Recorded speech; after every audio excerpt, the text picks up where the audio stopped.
10 জিলহজে গোটা বিশ্বের সব সামর্থ্যবান বিশ্বাসীদের জন্য এরকম জবেহ করা, স্যাক্রিফাইস করা, অ্যানিমালসকে স্লটার করা আল্লাহ তাআলা ওয়াজিব করে দিয়েছেন। তার মানে কুরবানির যে বিধান, এটা আমরা সাইয়েদনা ইসমাঈল আলাইহিস সালামের বদৌলতেই পেয়েছি।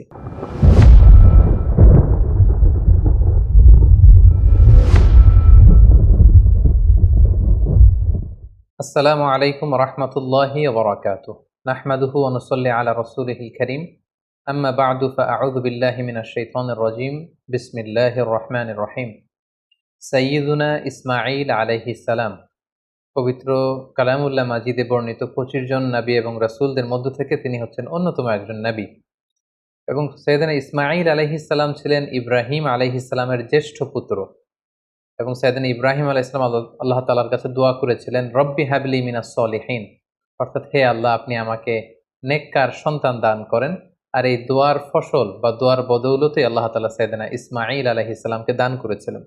এবং আল্লাহ তাআলা বলেছেন, ফাবাশশারনাহু বিগুলামিন হালিম, আমি একজন ধৈর্যশীল সন্তান ইসমাঈলের সুসংবাদ আমি ইব্রাহিমকে দিলাম। সাইয়েদনা ইসমাঈল আলাইহিস সালাম হচ্ছেন যাবিহুল্লাহ, অর্থাৎ যাকে আল্লাহ তাআলা জবাই করতে বলেছিলেন, আল্লাহর জবাই। এজন্য আল্লাহর রাসূল সাল্লাল্লাহু আলাইহি সাল্লাম তিনি বলতেন যে আনা ইবনু যাবিহাতাইন, আমি হচ্ছি 2 যাবিহের সন্তান। অর্থাৎ এক হচ্ছে আমার পূর্বপুরুষ ইসমাঈল হচ্ছে এক যাবিহ, যাকে জবাই করার কথা ছিল, কিন্তু তাকে সরিয়ে আল্লাহ জান্নাত থেকে একটি ভেড়া পাঠালেন, তিনি বেঁচে গেলেন। আবার আমার পিতা আব্দুল্লাহ, তাকেও আমার দাদা আব্দুল মুত্তালিব জবাই করে দেওয়ার কথা ছিল আল্লাহ সন্তুষ্টির জন্য, কিন্তু সেখানে তার বদৌলতে 100টি উট দিয়ে আল্লাহ তাআলা আমার পিতা আব্দুল্লাহকে বাঁচিয়ে দিলেন। তাহলে এক যাবিহ হচ্ছে আমার অনেক অনেক পূর্বপুরুষ ইসমাঈল, আর এক যাবিহ হচ্ছে আমার পিতা আব্দুল্লাহ। তাহলে এই 2 যাবিহের কারণেই কিন্তু আমি পৃথিবীতে এসেছি। অর্থাৎ সাইয়েদনা ইসমাঈল আলাইহিস সালাম বেঁচে না থাকলে এই বংশে আল্লাহ রাসূল সাল্লাল্লাহু আলাইহি ওয়াসাল্লাম আসতেন না। আর রাসূল সাল্লাল্লাহু আলাইহি ওয়াসাল্লামের পিতা আব্দুল্লাহ যদি জবাই হয়ে যেত, তাহলে রাসূল সাল্লাল্লাহু আলাইহি ওয়াসাল্লাম তো পৃথিবীতে আসতে পারতেন না। এজন্য তিনি বলতেন আনা ইবনু যাবিহাতাইন, আমি হচ্ছি 2 যাবিহের সন্তান। একজন হচ্ছে ইসমাঈল আলাইহিস সালাম, আর একজন হচ্ছে আল্লাহ রাসূল সাল্লাল্লাহু আলাইহি ওয়াসাল্লামের পিতা আব্দুল্লাহ। ইসমাঈল আলাইহিস সালামকে বলা হয় আবুল আরব, তিনি আরব জাতির পিতা। পুরো আরব গোষ্ঠীটাকে 3টি ভাগে ভাগ করা যায়। একটা হচ্ছে আল আরাব আল বাঈদা, আর একটা আল আরাব আল আরেবা, আর একটা মুস্তাআরিবা। বায়দা মনে হচ্ছে অনেক আগের যে আরব জাতি, যেটা হচ্ছে আদ সামুদ জাতির কথা বলা হয়, তারা ধ্বংস হয়ে গিয়েছে, তাদের কেউ পৃথিবীতে নেই, তারা হচ্ছে আরবে বায়দা। আরেকটা হচ্ছে আল আরাব আল আরেবা, যারা হচ্ছে অরিজিনাল আরব, যাদেরকে কাহতানি বলা হয়। আর 3 নম্বর আরব হচ্ছে আল আরাব আল মুস্তাআরাবা বা মুস্তাআরিবা, মানে যারা বেসিকলি মূলত আরব নয়, ভিনদেশী লোক, কিন্তু আরবি সংস্কৃতিতে এসে আরবি ভাষা শিখে তারা এখন আরব হয়ে গিয়েছে। আরব জাতিগোষ্ঠীর এই বিশেষ শাখাটির ফাউন্ডার হচ্ছে, আর আরাব আল মুস্তারাবার ফাউন্ডার হচ্ছে সাইয়েদনা ইসমাঈল আলাইহিস সালাম। এজন্য ওনাকে বলা হয় আবুল আরব, আরব জাতির পিতা। এবং রাসূলুল্লাহ সাল্লাল্লাহু আলাইহি সাল্লাম তিনি কিন্তু ইসমাঈল আলাইহিস সালামের বংশে আগমন করেছেন, তাই তিনি হচ্ছেন বানি ইসমাঈল। আর ইয়াকুব আলাইহিস সালামের পরবর্তী বাকি সব নবী হচ্ছে বানি ইসরাঈল। সাইয়েদনা ইসমাঈল আলাইহিস সালাম এমন একজন নবী যার বদৌলতে আমরা জমজমের কুয়ার পানি পেয়েছি, যে কুয়ার ব্যাপারে রাসূল সাল্লাল্লাহু আলাইহি ওয়াসাল্লাম বলেছেন ইন্নাহা তুআমু তু'মিন ওয়া শিফাউ সুকমিন। জমজমের পানি এটা যেমনি মানুষের ক্ষুধা নিবারণ করে, আবার এটা মানুষের রোগ বালাই থেকে শিফা দান করে। পাশাপাশি কুরবানির যে বিধান, অর্থাৎ জিলহজের 10 তারিখে আমরা যে কুরবানি করি ঈদুল আজহার দিন, এই কুরবানির বিধানটাও কিন্তু সাইয়েদনা ইসমাঈল আলাইহিস সালামের কারণে আমরা পেয়েছি, আমরা শুনবো সামনে। পাশাপাশি কাবা নির্মাণের সাথেও কিন্তু সাইয়েদনা ইসমাঈল আলাইহিস সালাম ওতপ্রোতভাবে জড়িত। কারণ ইব্রাহিম আলাইহিস সালাম প্রধান রাজমিস্ত্রির ভূমিকায় অবতীর্ণ হয়েছিলেন, আর ওনার সাথে সাপোর্ট দেওয়ার জন্য, সহযোগিতার জন্য সাইয়েদনা ইসমাঈল আলাইহিস সালাম পাথর বয়ে বয়ে পাথর টেনে পিতার হাতে দিতেন। সাইয়েদনা ইসমাঈল আলাইহিস সালামের জন্ম হয়েছিল ফিলিস্তিনে, কিন্তু সেখানে তিনি থাকতে পারেননি। আল্লাহ তাআলার আদেশে ওনার পিতা ইব্রাহিম আলাইহিস সালাম হাজারকে এবং ইসমাঈলকে মক্কার মরুজমিনে রেখে দিয়ে যায়। সারা চাচ্ছিল যে হাজার এবং ইসমাঈল যাতে ফিলিস্তিনে না থাকে। পাশাপাশি আল্লাহ তাআলাও আদেশ করলেন যে প্রিয় কলিজার টুকরা সন্তানকে মক্কার মরুজমিনে তুমি রেখে দিয়ে আসো। ইব্রাহিম আলাইহিস সালাম তাই করলেন। কলিজার টুকরা সন্তান ইসমাঈল আলাইহিস সালামকে এবং তার মা হাজেরাকে মরুভূমিতে রেখে দিয়ে চলে গেলেন। একা ধুধু প্রান্তরে হাজেরার কাছে কিছু নেই, সামান্য কিছু খেজুর আর এক মশক পানি। 1-2 দিন যাওয়ার পরে এই খেজুরও শেষ, পানিও শেষ। কোনো খাবার যেহেতু নেই, হাজেরার স্তনে দুধও নেই, দুধের বাচ্চা ইসমাইলকে খাওয়ানোর মতো কিছু নেই। আল্লাহর এই নবী সাইয়েদনা ইসমাইল আলাইহিস সালাম, দুধের বাচ্চা, তিনি ছটফট করছিলেন ক্ষুধার যন্ত্রণায়, পানির তৃষ্ণায়। সাইয়েদনা ইসমাইল আলাইহিস সালাম মক্কার মরু জমিনের মধ্যে তিনি ছটফট করছেন। এই কঠিন দৃশ্য দেখে ধৈর্য ধারণ করা হাজেরার পক্ষে সম্ভব ছিল না। তিনি সাইয়েদনা ইসমাইল ইসলামকে মরুভূমির মধ্যে রেখে পানির সন্ধানে, পাশে একটা ছোট্ট পাহাড় ছিল, পাহাড়টির নাম হচ্ছে সাফা, এই সাফা পাহাড়ের উপরে তিনি আরোহণ করলেন। দূর মরুভূমির এদিক সেদিক তিনি খুঁজতে আরম্ভ করলেন, কোনো কাফলা দেখা যায় কিনা, কাউকে দেখা যায় কিনা, পানির কোনো সন্ধান করা যায় কিনা। না, তিনি কাউকে দেখতে পাচ্ছেন না। আবার তিনি সাফা পাহাড় থেকে নেমে পাশে আরেকটা পাহাড় ছিল, সেটার নাম হচ্ছে মারোয়া, দৌড়ে যে মারোয়াতে উঠলেন। এবার আবার মরুভূমির দিকে তিনি তাকালেন যে কোনো কাফেলা দেখা যায় কিনা, কোনো জনমানুষ দেখা যায় কিনা, পানির কোনো সন্ধান মেলে কিনা, কিন্তু না, তিনি কাউকে দেখতে পেলেন না। আবার তিনি মারোয়া থেকে নেমে এসে সাফায় উঠলেন, আবার সাফা থেকে মারোয়ায়। এভাবে তিনি পানির সন্ধানের জন্য সাফা থেকে মারোয়া পাহাড়ের মাঝখানে সেই তপ্ত মরুর বুকে 7 বার তিনি দৌড়াদৌড়ি করেছিলেন। বিবি হাজেরার এই 7 বার টার্ন করাটা, এই দৌড়াদৌড়ি করাটা আল্লাহ তাআলার কাছে এত পছন্দনীয় হয়েছে, হজের সময় প্রত্যেক হাজী সাহেবের এই 2 পাহাড়ের মাঝখানে আস-সা'য়ু বাইনা সাফা ওয়াল মারওয়া, সাফা মারওয়ার মাঝখানে দৌড়াদৌড়ি করাটাকে আল্লাহ তাআলা হাজীদের জন্য ওয়াজিব করে দিয়েছেন। হঠাৎ আল্লাহ তখন ফেরেশতা পাঠালেন। ফেরেশতা বলল, হাজার তুমি যাও, তোমার দুধের ছেলে ইসমাইলের কাছে যাও, তার পাশেই তুমি জমজমের কুয়া দেখতে পাবে। তিনি গেলেন, যে দেখলেন ঠিকই মরুর জমিন ফুঁড়ে সেখান থেকে কলকল করে ভেতর থেকে পানি বের হচ্ছে। তিনি দেখে তো তিনি অবাক হলেন, তিনি আল্লাহর শুকরিয়া আদায় করলেন, এটাই হচ্ছে সেই জমজমের কুয়া। এবং সেখান থেকে তিনি পানি পান করলেন, মশকের ভেতরে পানি ভরে রাখলেন, দুধের শিশু ইসমাইলকে পানি পান করালেন। তিনি দেখতে পেলেন পানি শুধু বেরোচ্ছে আর বেরোচ্ছে, পানি যেন চলে না যায় চারদিকে। তিনি বালু দিয়ে বাঁধ দিতে লাগলেন। আমরা যেমনি পানি ঠেকানোর জন্য বেড়ি বাঁধ দেই, তেমনি হাজার তিনি বালু দিয়ে বাঁধ দিতে লাগলেন। হাজার কিন্তু আরবি ভাষা জানতো না, তিনি জানতেন ইব্রানি ভাষা, এবং ইসমাইল আলাইসাল্লামও তো ছোট বাচ্চা। সো হাজার ইব্রানি ভাষায়, তার নিজের ভাষায় বালি দিয়ে পানিটাকে আটকে রাখার চেষ্টা করছিলেন, আর ইব্রানি ভাষায় বলছিলেন ঝাম ঝাম, মানে স্টপ স্টপ, থাম, পানি চলে যাস নে। তিনি পানি আটকানোর জন্য বাদ দিয়ে নিজের ভাষায়, ইব্রানি ভাষায় তিনি বলছিলেন ঝাম ঝাম, মানে থাম থাম। তো ওনার মুখনিসৃত এই ঝাম ঝাম শব্দ দুইটা আল্লাহ তাআলার এত ভালো লেগেছে, কিয়ামত পর্যন্ত এই পানির কুয়ার পানির নাম আল্লাহ তাআলা এটাকে জামজামের কুয়ার পানি হিসেবে নাম করে দিলেন। সুবহানাল্লাহ বিহামদিহি। ইন দ্য মিন টাইম, ইয়ামান থেকে একটি ব্যবসায়ী কাফেলা পাশ দিয়ে যাচ্ছিল। কাফেলাটির নাম হচ্ছে জুরহুম, জুরহুম গ্রুপের একটি কাফেলা, জুরহুম কওমের। তারা হঠাৎ করে মক্কার আকাশে পাখি দেখতে পেল। এর আগে কখনো মক্কার আকাশে তারা পাখি দেখেনি। আর আরব এলাকায় কোনো এলাকার উপর দিয়ে পাখি ওড়াউড়ি করা মানে সেখানে পানির অস্তিত্ব রয়েছে। কাফেলার প্রধান বলল, এখানে পাখি আসলো কোত্থেকে? মক্কার এই লোকেশনে তো কখনো আমরা এত বছর ধরে এখানে কাফেলা নিয়ে আসা যাওয়া করি, আমরা তো পাখি দেখিনি, নিশ্চয়ই এখানে পানির কোনো ব্যবস্থা হয়েছে। তারা যেয়ে দেখলো যে একজন নারী, সাথে দুগ্ধপোষ্য ছোট্ট বাচ্চা, আর পাশে একটা কুয়ার মতো, ভেতর থেকে শুধু পানি বেরোচ্ছে। তারা হাজেরার কাছে পানির অনুমতি চাইল, হাজেরা পানির অনুমতি দিলেন। তারা পানি খেয়ে তৃপ্ত হলো। তারা বলল যে আপনি যদি অনুমতি দেন তাহলে আমরা এই পানির আশেপাশে বসতি করতে চাই এবং আমাদের এলাকাবাসীদের সবাইকে এনে এখানে রাখতে চাই। বিবি হাজেরা বললেন, হ্যাঁ অবশ্যই, তোমরা আসতে পারো, পানি খেতে পারো, এখানে বসতি স্থাপন করতে পারো, তবে মনে রেখো এই জমজমের মালিকানা তোমাদের থাকবে না, ওনারশিপ থাকবে আমার কাছে। সুবহানাল্লাহ বিহামদি। সাইয়েদনা ইব্রাহিম আলাইহিস সালামের দোয়ার ফসলে এখানে জনমানুষের আগমন ঘটতে আরম্ভ করলো। জমজমের পানির কথা চারদিকে ছড়িয়ে পড়তে লাগলো, এবং ছোট্ট দুধের বাচ্চা ইসমাঈল আলাইহিস সালাম বড় হতে লাগলেন।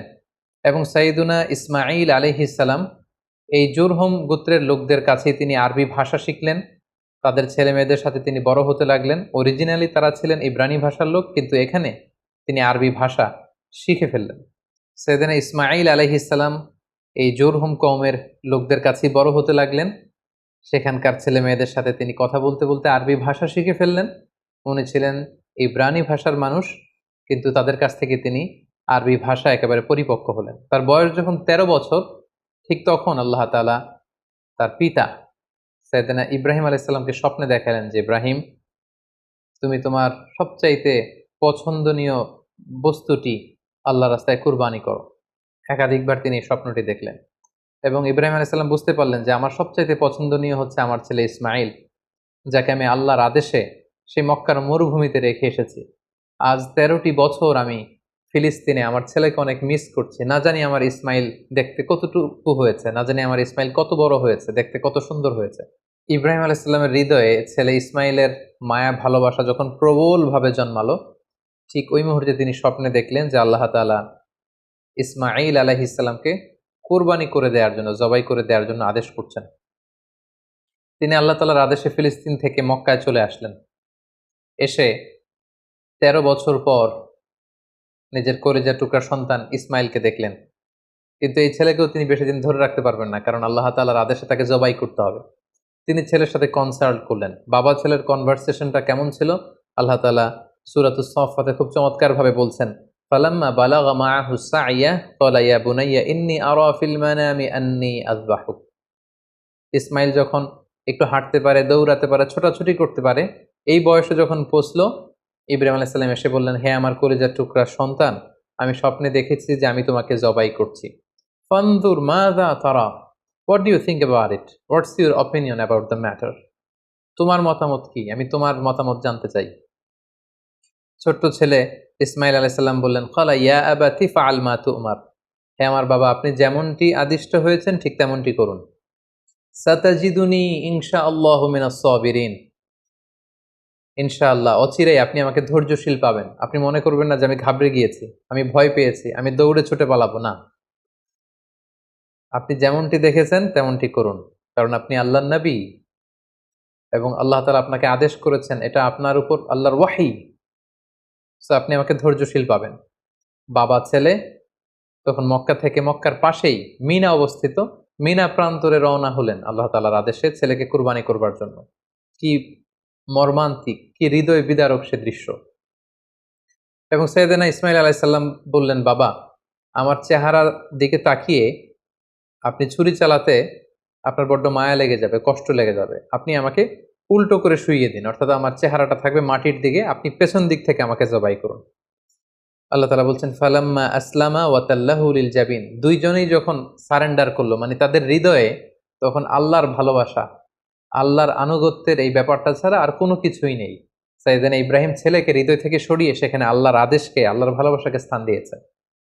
ছোট্ট ছেলে ইসমাইলও আল্লাহর ভয়ে রাজি হয়ে গিয়েছে। সাইয়েদনা ইব্রাহিম আলাইহিস সালাম তখন ইসমাইল আলাইহিস সালামের গলার মধ্যে ছুরি চালাবেন, আসলে এতটুকু পর্যন্ত অগ্রসর হওয়াটাই আল্লাহ তাআলা চেয়েছিলেন। আল্লাহ তাআলা চাননি যে পিতা ইব্রাহিমের কাছ থেকে শিশু ইসমাইলকে ছিনিয়ে নিতে। আল্লাহ তাআলা চেয়েছেন যে ইসমাইলের স্থান ইব্রাহিমের হৃদয়ে বড় নাকি আমি আল্লাহর স্থান বড়। তিনি যখন ছুরি চালাবেন, পেছন থেকে ডাক আসলো, ওয়ানাদাইনাহু আইয়া ইব্রাহিম, হে ইব্রাহিম, স্টপ, আর সামনে আগ বাড়ানো যাবে না, এখানেই থামো। কদ সাদ্দাকতার রুইয়া, তুমি তোমার স্বপ্নকে বাস্তবায়ন করেছো, তুমি তোমার স্বপ্নকে বাস্তবায়ন করে দেখিয়ে দিয়েছো। ইন্না কাযালিকা নাজজিল মুহসিনিন, এভাবেই আমি যারা সৎ কর্ম পরায়ণশীল তাদেরকে প্রতিদান দিয়ে থাকি। ইন্না হাযা লাহুয়াল বালাউল মুবিন, নিশ্চয়ই এটা অনেক বড় পরীক্ষা। এই বড় পরীক্ষাতেও তুমি বাপ বেটা তোমরা উত্তীর্ণ হয়েছো। ফাদাইনাহু বিযিবহিন আযীম, আল্লাহ তাআলা বলছেন, জান্নাত থেকে একটা বকরি এনে, একটা ভেড়া এনে আমি ইসমাইলকে সরিয়ে দিলাম, ইসমাইলের জায়গায় ওই বকরি কুরবানি হয়ে গেল। আল্লাহু আকবার। সাইয়েদনা ইসমাইল আলাইহিস সালাম বেঁচে গেলেন। ওই যে মিনা প্রান্তরে সাইয়েদনা ইব্রাহিম আলাইহিস সালাম ছেলের বদলে বকরি জবাই করলেন, এই দৃশ্যটাও আল্লাহ তাআলার এত ভালো লেগেছে, কিয়ামত পর্যন্ত 10 জিলহজে গোটা বিশ্বের সব সামর্থ্যবান বিশ্বাসীদের জন্য এরকম জবেহ করা, স্যাক্রিফাইস করা, অ্যানিমালসকে স্লটার করা আল্লাহ তাআলা ওয়াজিব করে দিয়েছেন। তার মানে কুরবানির যে বিধান, এটা আমরা সাইয়েদনা ইসমাঈল আলাইহিস সালামের বদৌলতেই পেয়েছি।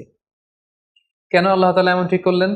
আল্লাহ তাআলা চাইলেন যে আমি দেখতে চাই ইব্রাহিমের হৃদয়ে কে বড়, কলিজার টুকরার সন্তান ইসমাইল বড় নাকি আমি আল্লাহ তাআলা বড়।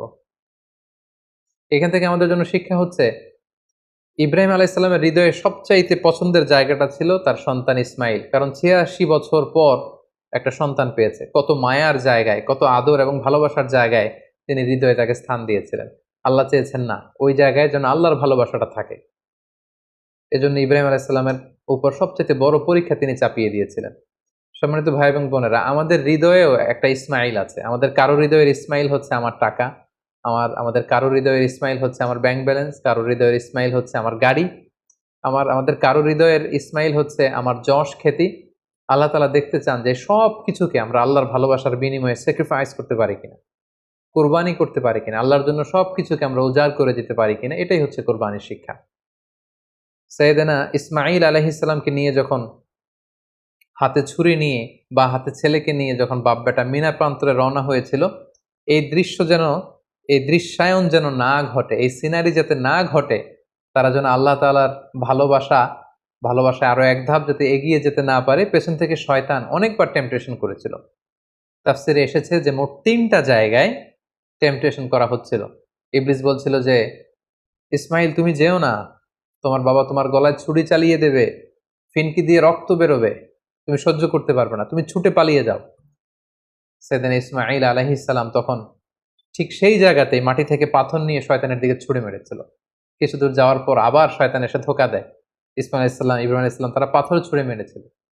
তিনটি জায়গায় ওনারা আল্লাহ তাআলার পক্ষে শয়তানের বিরুদ্ধে পাথর নিক্ষেপ করেছিল। এই দৃশ্যটাও আল্লাহ তাআলার কাছে এত ভালো লেগেছে, কিয়ামত পর্যন্ত পৃথিবীর সকল হাজীদের জন্য জামরাতুল আকাবা, আল কুবরা, আল বুসতা, আস সুগরা, এই ৩টা জায়গায় ৭টা করে ২১টা পাথর মারা সব হাজীদের জন্য আল্লাহ তাআলা ওয়াজিব করে দিয়েছেন। তার মানে এই জমজমের বরকতময় পানি, পৃথিবীর সব পানি খেলে শুধু তৃষ্ণা মিটে, আল্লাহ রাসূল সাল্লাল্লাহু আলাইহি ওয়াসাল্লাম বললেন জমজমের পানি খেলে ক্ষুধাও মিটে যায়। এটা পেলাম আমরা সাইয়েদনা ইসমাঈল আলাইহিস সালামের বদৌলতে। আমরা কোরবানির বিধান পেলাম ইসমাঈল আলাইহিস সালামের বদৌলতে, এবং তার মা হাজেরার দৌড়াদৌড়ির কারণে এখানে সাফা মারোয়াতে সাই করার বিধান আমরা পেলাম, এবং তিনি শয়তানের বিরুদ্ধে শক্ত অবস্থান জানান দেওয়ার জন্য যে পাথর ছুঁড়ে মেরেছিলেন, এটার মাধ্যমে আমরা রমিউল জিমার, হাজী সাহেবদের যে কঙ্কর নিক্ষেপ করতে হয় ৩টি স্থানে, সেটি আমরা পেয়েছি। সম্মানিত সুধী, সাইয়েদনা ইসমাঈল আলাইহিস সালাম যখন প্রাপ্তবয়স্ক হলেন, তিনি জুরহুম গোত্রের একটি মেয়েকে বিয়ে করলেন। এখন আমরা ওনার জীবনের ২টি বিবাহ নিয়ে কথা শুনবো, যেটি সহিহ বুখারীতে এসেছে। তিনি যখন বিয়ে করলেন অনেকদিন পর, তার মা হাজেরা মারা গেল, অনেকদিন পর সাইয়েদনা ইব্রাহিম আলাইহিস সালাম ফিলিস্তিন থেকে কলেজের টুকরা সন্তান ইসমাঈল আলাইহিস সালামকে দেখতে আসলেন। মক্কায় এসে তিনি দেখলেন যে ইসমাইল ঘরে নেই, আছে তার স্ত্রী। তিনি স্ত্রীকে জিজ্ঞেস করলেন, তোমরা কেমন আছো? স্ত্রী উত্তরে বলল, না, আমরা খুব একটা ভালো নেই। তিনি বললেন, তোমার স্বামী ইসমাইল কোথায়? স্ত্রী বলল যে তিনি বাইরে গিয়েছেন রিজিকের অন্বেষণে। তোমাদের দিনকাল কেমন চলে? বেশি ভালো চলে না, খাবার দাবার না বেশি একটা সুবিধার না। মানে কমপ্লেইন আর কমপ্লেইন, যেটা শুনে বৌমার এরকম কথা শুনে তিনি নিজের পরিচয় গোপন রাখলেন, কিন্তু বৌমার এরকম কথা শুনে তিনি পছন্দ করলেন না। তিনি বললেন, তোমার হাজবেন্ড ইসমাইল যখন বাসায় আসবে, বলো যে একজন বৃদ্ধ লোক এসেছিল, আমার পক্ষ থেকে সালাম বলো, আর বলবে যে তোমার ঘরের দরজার চৌকাঠটা যেন সে পাল্টে ফেলে, এই কথা বলে দিও। তিনি চলে গেলেন, ইসমাইল ইসলাম আসলেন। স্ত্রী বলল, একজন বৃদ্ধ লোক এসেছিল, তোমাকে সালাম দিয়েছে, আর তিনি বলেছেন ঘরের দরজার চৌকাঠ যেন পাল্টে ফেলো। এই বাক্যটা কিন্তু অনেক ইঙ্গিতপূর্ণ একটা বাক্য। এটা নবীর বলে যাওয়া বাক্য, আর নবীর কথা নবী বুঝে। কারণ ইসমাঈল আলাইহিস সালাম উনিও ভাবী নবী, মানে অচিরেই নবী হতে যাবেন। উনি বুঝতে পারলেন যে সে বৃদ্ধ লোক তো আমার বাবা ইব্রাহিম, আল্লাহর খলিল ছাড়া কেউ নয়। ইসমাঈল আলাইহিস সালাম বলল, কি বলো তুমি, আমার বাবা এই কথা বলেছে? স্ত্রী বললেন, হ্যাঁ, আপনার পিতা এই কথা বলেছে। তুমি কি করেছিলে? তিনি বললেন যে আমি অনেক কমপ্লেইন করেছি যে আমাদের খাবার দাবারের সমস্যা, আমি অসন্তোষ প্রকাশ করেছি। সাইয়েদনা ইসমাঈল আলাইহিস সালাম বললেন, তুমি চিনোনি, সেটা ছিল আমার জন্মদাতা পিতা ইব্রাহিম আল খালিল, এবং তিনি যে ইঙ্গিত সূচক বাক্য বলেছে এর মানে হচ্ছে আমি যেন তোমাকে তালাক দিয়ে দেই, আমি তোমাকে ডিভোর্স দিলাম, তুমি তোমার পরিবারের সাথে যে মিলিত হও, আমার সাথে তোমার থাকার আর কোনো সুযোগ নেই। বাবার দিক নির্দেশনা পেয়ে সাইয়েদনা ইসমাঈল আলাইহিস সালাম প্রথম স্ত্রীকে তালাক দিলেন। সেই জুরহুম গোত্রের অন্য একটি মেয়েকে তিনি কিছুদিন পরে বিয়ে করলেন। আবারও অনেক বছর পর আল্লাহ তাআলার আদেশে সাইয়েদনা ইব্রাহিম আলাইহিস সালাম আবার ফিলিস্তিন থেকে ছেলেকে দেখতে আসলেন। কিন্তু কি আশ্চর্যের বিষয়, ওই দিনও ইসমাঈল আলাইহিস সালাম বাড়িতে নেই। সহিহ বুখারীতে এসেছে, তিনি বাড়িতে জিজ্ঞেস করলেন যে ইসমাইল কোথায়, স্ত্রী বলল যে তিনি বাইরে গেছেন রিজিক অন্বেষণের জন্য। তিনি জিজ্ঞেস করলেন তোমরা কেমন আছো? মেয়েটি উত্তরে বলল নাহনু বি খাইরিন ওয়াসা, আলহামদুলিল্লাহ, আল্লাহ আমাদের অনেক দিয়েছেন, শুকর আলহামদুলিল্লাহ, বেশ ভালো আছি। ওয়া আসনাত আলাল্লাহ, এবং আল্লাহর শুকর গুজার হলো, আল্লাহর প্রশংসা করলো। তার মনে কোনো কমপ্লেন নেই, শুধু শুকর গুজার। তিনি জিজ্ঞেস করলেন মা তো আমুকুম, তোমাদের খাবার দাবার কেমন চলে? ক্বালাত আল্লাহাম, তিনি বললেন আলহামদুলিল্লাহ, আমার স্বামী শিকার করে নিয়ে আসে গোশত, আমরা গোশত খাই, পানি খাই, এটাই আমাদের খাবার। ইব্রাহিম আলাইহিস সালাম এই কথা শুনে খুব খুশি হলেন। ফাকাল আল্লাহুম্মা বারিক লাহুম ফিল লাহমি ওয়াল মা, আল্লাহ তুমি এই ফ্যামিলিতে বরকত দাও, তাদের গোশত এবং খাবারে তিনি বরকত দাও। তিনি বললেন তোমার স্বামী যখন ফিরবে আমার সালাম বলো, আর বলবে ফখরাই আলাইহিস সালাম মুরি ইউসবিতু আতাবাতা বাবি, আর তোমার স্বামীকে বলো এখন ঘরের দরজার যে নতুন চৌকাঠ এটা যেন কখনো না পাল্টায়। ইসমাইল ইসলাম ফিরে আসলেন। স্ত্রী বললেন এক বৃদ্ধ লোক এসে তোমায় সালাম বলেছে আর বলেছে ঘরের দরজার চৌকাঠ যেন কখনো না পাল্টায়। ইসমাইল আলাইহিস সালাম এই কথা শুনে তিনি বেজায় খুশি হলেন। তিনি বললেন তাই, যিনি এসেছিলেন তুমি কি জানো এটা কে? তিনি আমার জন্মদাতা পিতা ইব্রাহিম আলাইহিস সালাম, আর তিনি তোমার ব্যাপারে আমার কাছে পজিটিভ সার্টিফাই করেছেন। তিনি বলেছেন তোমাকে যে আমি স্ত্রী হিসেবে রেখেছি মরার আগ পর্যন্ত যেন তোমাকেই জড়িয়ে রাখি, একসাথেই যেন আমরা জান্নাতে যাই, তোমার হাতটা যে আমি ধরেছি কখনো যেন তোমাকে ছেড়ে না দেই, চিরকাল আমাদের এই স্বামী স্ত্রীর দাম্পত্য জীবনের এই ভালোবাসার বন্ধন যেন অটুট থাকে। এই বর্ণনাটি খুব চমৎকার ভাবে সহিহ বুখারীতে বর্ণিত হয়েছে। সাইয়েদনা ইসমাঈল আলাইহিস সালাম ওনার পিতার আদেশে প্রথম স্ত্রীকে তালাক দিলেন এবং দ্বিতীয় স্ত্রীকে নিয়ে সুখে স্বাচ্ছন্দ্যে মক্কায় তিনি বসবাস করতে লাগলেন। এবং একটা সময়ে সাইয়েদনা ইব্রাহিম আলাইহিস সালাম যখন আবার মক্কায় আসলেন, কাবা নির্মাণের কাজে তিনি তার পিতাকে সহযোগিতা করেছেন এবং সবসময় তিনি কাবা পরিষ্কার করতেন, ঝাড়ু দিতেন, কারণ আল্লাহ তাআলা বলেছেন ওয়া আহিদনা ইলা ইব্রাহিমা ওয়া ইসমাঈল, ইব্রাহিম এবং ইসমাইলকে আমি স্পেশাল অর্ডার করেছি যে আনতাহিরা বাইতিয়া, আমার ঘর এই কাবাকে তোমরা ক্লিন আপ করো, পরিচ্ছন্ন করো। কাদের জন্য? লিত্তাইফিন, তাওয়াফকারীদের জন্য, ওয়াল আকিফিন, যারা এই কাবা ঘরে ইতিকাফ করবে তাদের জন্য, ওয়ার রুক্কাইস সুজুদ, এবং সালাত আদায়কারীদের জন্য, রুকু সিজদাকারীদের জন্য কাবা ঘরকে পরিচ্ছন্ন করো। সাইয়েদনা ইসমাঈল আলাইহিস সালাম এই কাবা ঘরকে তিনি পরিচ্ছন্ন করতেন। সাইয়েদনা ইসমাঈল আলাইহিস সালামের ব্যাপারে আরো একটি তথ্য জানা যায় যেটি সহিহ বুখারীতে এসেছে, সেটা হচ্ছে তিনি অত্যন্ত ভালো তীরন্দাজ ছিলেন, ভালো তীর মারতে জানতেন। আল্লাহ রাসূল সাল্লাল্লাহু আলাইহি ওয়াসাল্লাম একবার বনু আসলাম গোত্রের পাশ দিয়ে যাচ্ছিলেন একটা বাজারে, তিনি দেখতে পেলেন যে বনু আসলাম গোত্রের লোকেরা তীর দিয়ে প্রশিক্ষণ নিচ্ছে, খেলাধুলা করছে। তখন আল্লাহর হাবিব সাল্লাল্লাহু আলাইহি ওয়াসাল্লাম বললেন ফাকালা ইরমু বানি ইসমাঈল, হে বনু ইসমাঈল, মানে ইসমাইলের বংশধর, তোমরা ভালো করে তীর মারো, ভালো করে তীর খেলার প্রশিক্ষণ করো। ফা ইন্না আবাকুম কানা রামিয়ান, কারণ তোমাদের আদি পিতা, তোমাদের পূর্বপুরুষ ইসমাঈল আলাইহিস সালাম ছিলেন জবরদস্ত তীরন্দাজ। তিনি চমৎকার তীর দিয়ে তিনি পশু শিকার করতেন, তিনি তীর মারলে সে তীর মিস হতো না। তাহলে ইসমাঈল আলাইহিস সালাম কানা রামিয়ান, তিনি তীরন্দাজ ছিলেন। ইসমাঈল আলাইহিস সালামের দাওয়াতি এরিয়া ছিল মক্কা। মক্কা এবং তার আশেপাশের এরিয়াতে তিনি বেসিক্যালি দাওয়াতি কাজ করতেন। জুরহুম কওমে তিনি দাওয়াত দিয়েছেন, আমালিক গোত্রে দাওয়াত দিয়েছেন, এবং আহলি ইয়ামান, ইয়ামানবাসীদের যে লোকজন সেখানে তিনি তাওহীদের দাওয়াত দিয়েছেন। কালামুল্লাহ মাজিদের সূরা মারিয়ামে আল্লাহ তাআলা সাইয়েদনা ইব্রাহিম আলাইহিস সালামের ব্যাপারে একটি বিশেষ বৈশিষ্ট্যের কথা উল্লেখ করেছেন, সেটা হচ্ছে সাদিকাল ওয়াদ। তিনি তার প্রতিশ্রুতি রক্ষা করতেন, ওয়াদা কখনো ভাঙতেন না। আল্লাহ তাআলা বলছেন ওয়াদকুর ফিল কিতাবি ইসমাঈল, হে নবী আপনি কোরআনে ইসমাঈল আলাইহিস সালামের কথাকে উল্লেখ করুন। ইন্নাহু কানা সাদিকাল ওয়াদি ওয়া কানা রাসূলান নাবিয়্যা, তিনি ছিলেন প্রমিস অ্যাটেন্টিভ, কাউকে প্রমিস দিলে এটা কখনো ভাঙতেন না, এবং তিনি ছিলেন রাসূল এবং নবী। ওয়া কানা ইয়া'মুরু আহলাহু বিস-সালাতি ওয়াজ-যাকাহ, তিনি তার পরিবারের লোকদেরকে সালাতের আদেশ করতেন, যাকাতের আদেশ করতেন। ওয়া কানা ইনদা রাব্বিহি মারদিয়া, আর তিনি আল্লাহ তাআলার অনেক প্রিয় ভাজন একজন নবী ছিলেন। তার মানে বোঝা গেল ইব্রাহিম আলাইহিস সালামের রেখে যাওয়া যে দাওয়াতি কাজ, তাওহীদের দাওয়াতি কাজ, এটা তিনি করতেন। তিনি লোকজনদেরকে সালাতের আদেশ করতেন, যাকাত দেওয়ার আদেশ করতেন, এবং ইমানের যে মৌলিক দাবিগুলো সবগুলোর ব্যাপারে তিনি দাওয়াত দিতেন। পাশাপাশি তিনি ছিলেন ওয়াদা রক্ষাকারী। অনেক তাফসিরে এসেছে যে তিনি এত বেশি সাদিকুল ওয়াদ অর্থাৎ প্রমিস অ্যাটেন্টিভ ছিলেন, তিনি কাউকে ওয়াদা দিলে সে ব্যাপারে খুব বেশি সচেতন থাকতেন। আমরা জানি সব নবীরাই ওনারা কখনো প্রমিস ভাঙতেন না, they never break the promise. কোনো নবী ওনারা কথা দিয়ে কথা ভাঙতেন না, কথা রাখতেন। কিন্তু বিশেষ করে আল্লাহ তাআলা ইসমাঈল আলাইহিস সালামের কথাকে কোরআনে উল্লেখ করতে বলেছেন। মুফাসসিরিন একরামরা উল্লেখ করেছেন যে একবার তিনি কোনো একটা ব্যক্তিকে কমিটমেন্ট দিয়েছেন বা অ্যাপয়েন্টমেন্ট দিয়েছেন যে আগামীকাল আসরের সময় এই গাছের নিচে আপনার সাথে দেখা হবে। সাইয়েদনা ইসমাঈল আলাইহিস সালাম তার পরের দিন কথা অনুযায়ী ওই ব্যক্তির সাথে দেখা করবার জন্য সেই গাছের নিচে যেয়ে হাজির হলেন। কিন্তু সেই ব্যক্তিটিকে আর খুঁজে পাওয়া গেল না। তিনি আসলেন না। ইসমাঈল আলাইহিস সালাম মনে মনে ভাবলেন যে ওই লোকটি হয়তো ভুলে গিয়েছে, আজ আসেনি, কাল হয়তো আসবে। ইসমাঈল আলাইহিস সালাম তার পরের দিন যেয়ে সেখানে হাজির, কিন্তু সেই লোকটি আসেনি। ইসমাঈল আলাইহিস সালাম তার পরের দিনও যেয়ে সেখানে হাজির, ওই লোকটি আসেনি। মুফাসসিরিন একরাম বলেছেন যে ইসমাঈল আলাইহিস সালাম ওই লোকটির অপেক্ষায় সে গাছের নিচে টানা ১ মাস অপেক্ষা করেছেন। প্রতিদিন তিনি বিকেলবেলা সেখানে যেয়ে লোকটির অপেক্ষায় থাকতেন। কারণ তিনি কথা দিয়েছিলেন। আমরা অনেক সময় কথা দিয়ে কথা রাখতে পারি না। কিন্তু সাইয়েদনা ইসমাঈল আলাইহিস সালাম কথা দেওয়ার কারণে টানা ৩০ দিন ১ মাস ওই লোকটির জন্য অপেক্ষা করেছিলেন।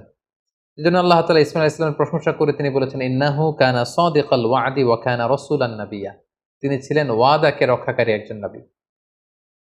সাইয়েদনা ইসমাঈল আলাইহিস সালাম মক্কার এই অঞ্চলে তাওহীদের বাণীকে প্রচার করে মক্কাতেই ইন্তেকাল করেন এবং সেখানেই তার মায়ের কবরের পাশে, বিবি হাজেরার কবরের পাশে, কাবাগরের খুব কাছাকাছি কোনো একটা জায়গায় মক্কাতেই সাইয়েদনা ইসমাঈল আলাইহিস সালামকে কবরস্থ করা হয়। সম্মানিত সুধী, সাইয়েদনা ইসমাঈল আলাইহিস সালামের পুরো জীবনী শুনবার পরে এবার আমরা ওনার জীবনী থেকে কিছু লাইফ লেসন নেওয়ার চেষ্টা করব। সর্বপ্রথম যে লাইফ লেসনটি আমরা পাই সেটা হচ্ছে ইসমাঈল আলাইহিস সালাম ছিলেন আদর্শ সন্তানের নমুনা। আমরা সবাই নেককার সন্তান চাই। আমরা চাই আমাদের ছেলে মেয়েগুলো আল্লাহওয়ালা হোক, আল্লাহর যে কোনো আদেশ তারা খুব সহজে গ্রহণ করুক, মাথা পেতে নেক, এরকম সন্তান আমরা চাই। এরকম সন্তান যদি আমরা চাই তাহলে তাদেরকে ইসমাঈল আলাইহিস সালামের মতো করে আমাদেরকে গঠন করতে হবে। কারণ ইসমাঈল আলাইহিস সালাম এমন একজন আদর্শ সন্তানের নমুনা ছিলেন। সাইয়েদনা ইব্রাহিম আলাইহিস সালাম যখন তাকে বললেন যে বাবা স্বপ্নে দেখেছি তোমাকে আমি জবাই করছি, তুমি কি বলো? তিনি এক বাক্যে বলেছিলেন, ইয়া আবাতি ফাআল মা তুমার। বাবা, আল্লাহ তাআলা আপনাকে যে আদেশ করেছেন আপনি তাই করুন। আপনি আমাকে ধৈর্যশীল পাবেন। ঈমানের চেতনা হৃদয়ে কতটা গভীরে প্রথিত থাকলে একজন ছোট্ট ছেলে তার বাবার প্রশ্নের জবাবে এমনটা উত্তর দিতে পারে। আমরা যদি আমাদের ফ্যামিলি মেম্বারের কথা চিন্তা করি, আমাদের ছেলে মেয়েদের কথা যদি চিন্তা করি, আমরা যদি আমার ছেলেকে বলি, আমাদের মেয়েকে বলি যে বাবা, আল্লাহ বলেছেন যে আল্লাহর সন্তুষ্টির জন্য আমি যেন ছুরি দিয়ে তোমার গলায় ছুরি চালাই, তোমাকে জবাই করি, ফিনকি দিয়ে রক্ত বেরোবে এবং তুমি এতে মারা যাবে। আমাদের ছেলে মেয়েরা কি ঈমানের বলে এতটা বলিয়ান হয়েছে যে এ প্রস্তাবে তারা রাজি হবে? আমাদের কিন্তু এই বিষয়গুলো ভেবে চিন্তে সামনে আগানো দরকার যে আমরা আমাদের ছেলে মেয়েদেরকে কি শিখাচ্ছি। আল্লাহর ভালোবাসা, রাসূলের ভালোবাসা, ইসলামের ভালোবাসাকে আমরা তাদের হৃদয়ে গভীর থেকে গভীরে আমরা প্রথিত করতে পেরেছি কিনা এটা চিন্তার বিষয়। সেক্ষেত্রে আমরা বলবো যে সর্বপ্রথম যে লাইফ লেসন আমরা পাই, ইসমাঈল আলাইহিস সালাম হচ্ছে একজন আদর্শ সন্তানের নমুনা। কেমন করে আমরা আদর্শ সন্তান গড়ে তুলবো এটা আমরা সাইয়েদনা ইব্রাহিম আলাইহিস সালাম যেমন করে সাইয়েদনা ইসমাঈল আলাইহিস সালামকে গড়ে তুলেছিলেন সেখান থেকে কিন্তু আমরা এই শিক্ষাটা নিতে পারি। পাশাপাশি আমরা দেখব যে তিনি তার বাবাকে বিভিন্ন কাজে সহযোগিতা করেছেন। কাবা পুনর্নির্মাণের মতো একটা বড় কাজে ছোট্ট ছেলে ইসমাঈল আলাইহিস সালাম তিনি পাথর এনে এনে বাবার হাতে দিয়েছেন এবং সাইয়েদনা ইব্রাহিম আলাইহিস সালাম তিনি কাবা নির্মাণ করেছেন। দ্বিতীয় যে শিক্ষাটি পাই সেটা হচ্ছে ইসমাঈল আলাইহিস সালাম তিনি ছিলেন অত্যন্ত পিতা ভক্ত একজন মানুষ। আমাদের সমাজে আমরা এমন হয়েছে যে আমরা বন্ধু-বান্ধবকে খুব বেশি সময় দেই, বন্ধু-বান্ধবকে খুব বেশি সাপোর্ট করি, কিন্তু বাবার সাথে আমাদের সেই সম্পর্কের জায়গাটা নেই। কিন্তু আমরা যদি ইসমাঈল আলাইহিস সালামের জীবনের দিকে তাকাই তাহলে দেখব যে সহিহ বুখারীতে যে উনার ২ টা সংসারের কথা আমরা শুনেছি। প্রথম সংসার থেকে তিনি কিন্তু ডিটাচ হয়েছিলেন কেবলমাত্র পিতার আদেশে। পিতা এসে বলেছিলেন যে তুমি প্রথম স্ত্রীকে তালাক দাও। ইঙ্গিতপূর্ণ একটা বাক্য বলে গিয়েছিলেন এবং পিতার সন্তুষ্টির জন্য পিতার দিক নির্দেশনা অনুযায়ী কিন্তু প্রথম স্ত্রীকে তিনি ডিভোর্স করে দ্বিতীয় সম্পর্কে তিনি গিয়েছেন। তো এখান থেকে আমরা বুঝতে পারি যে সাইয়েদনা ইসমাঈল আলাইহিস সালামের তার পিতার প্রতি কতটুকু আস্থা এবং ভালোবাসা ছিল। কারণ তিনি বুঝতে পেরেছেন যে আমার পিতা আমার খারাপ চাইবে না এবং তিনি নবী, আমার পিতা হচ্ছে আল্লাহর খলিল। সো নিশ্চয়ই আমার স্ত্রীর আচরণে, কর্মকাণ্ডে এমন কিছু তিনি পেয়েছেন। তিনি অনেক ভিশনারি ছিলেন, অনেক ভেবেচিন্তে নিশ্চয়ই আমার বাবা এটা বলেছেন এবং সাথে সাথে তিনি দেরি করেন। এটা শোনার পরে স্ত্রীকে বলেছেন, তুমি তোমার ফ্যামিলি মেম্বারদের কাছে চলে যাও, তোমার ফ্যামিলিতে যে তুমি থাকো, আমি তোমাকে সম্মানের সাথে বিদায় করে দিচ্ছি। তাহলে এই যে পিতা ভক্ত হওয়া এবং বাবার সাথে ছেলের যে একটা গভীরতম সম্পর্ক, যেটা আমাদের এই ইট পাথরের সমাজে আমরা অনেক মিসিং দেখতে পাচ্ছি। ছেলে মেয়েদের সাথে বাবার সেই সম্পর্কের জায়গাটুকু নেই, বাবার সাথে ছেলে মেয়েদের সেই বোঝাপড়ার জায়গাটুকু নেই। ছেলেমেয়েরা হয়তো বাবাকে সেরকম খুব কাছের মনে করে আপন করে নিতে পারছে না, যেখানে বাবা ছাড়া অন্যদের কাছে যেয়ে তারা পরামর্শ চাইছে, অন্যদেরকে তারা খুব কাছের মনে করছে। তো আমরা যদি আমাদের সন্তানদের সাথে আইস ব্রেকিং করে সুসম্পর্ক গড়ে তুলতে চাই, আমরা কিন্তু সাইয়েদনা ইব্রাহিম এবং তদীয় সন্তান ইসমাইলের সাথে কি সম্পর্ক তারা করেছিলেন সেখান থেকে শিক্ষা নিতে পারি। ইসমাইল ইসলামের জীবনে থেকে সর্বশেষ যে শিক্ষাটুকু পাই সেটা হচ্ছে তিনি খুব পরিশ্রমী ছিলেন, অত্যন্ত পরিশ্রমী ছিলেন। তার প্রমাণ, তিনি কাবা নির্মাণে বাবাকে সহযোগিতা করেছেন। তার আরো একটা প্রমাণ, দুইবার তার বাবা যখন এসে তাদের খোঁজ খবর নিতে এসেছিলেন, একবারও ছেলেকে ঘরে পাননি। তার মানে ঘর কোণে ছেলে ইসমাইল ইসলাম ছিলেন না। তিনি অত্যন্ত হার্ডওয়ার্কিং ছিলেন, পরিশ্রমী ছিলেন। শিকারের জন্য উনি তীর নিয়ে, ধনুক নিয়ে তিনি বাইরে বের হয়ে যেতেন। এবং পৃথিবীর প্রতিটি নবী কিন্তু পরিশ্রমী ছিল। এবং আল্লাহ রাসূল সাল্লাল্লাহু আলাইহি ওয়াসাল্লাম আমাদেরকে জানিয়েছেন যে ইসমাইল সাল্লাম খুব ভালো তীর নিক্ষেপ করতে জানতেন, তীর ছুটতে জানতেন। তিনি বড় তীরন্দাজ ছিলেন, শিকারী ছিলেন। এবং মার বাআসাল্লাহু নাবিয়্যান ইল্লা রাআল গানাম, পৃথিবীতে এমন কোন নবী তো আল্লাহ পাঠান নাই যারা ছাগল চড়ায়নি। আর ছাগল চড়ানো, রাখালের কাজ করা, এটা যে কত কষ্টের, এটা যে কত পরিশ্রমের, আমরা একটু চিন্তা করলেই বুঝতে পারি। তাহলে আমরা বুঝতে পারলাম যে প্রত্যেক নবীরাই খুব পরিশ্রমী ছিলেন। তারা কর্ম করে, পরিশ্রম করে নিজেদের জীবিকা উপার্জন করেছেন।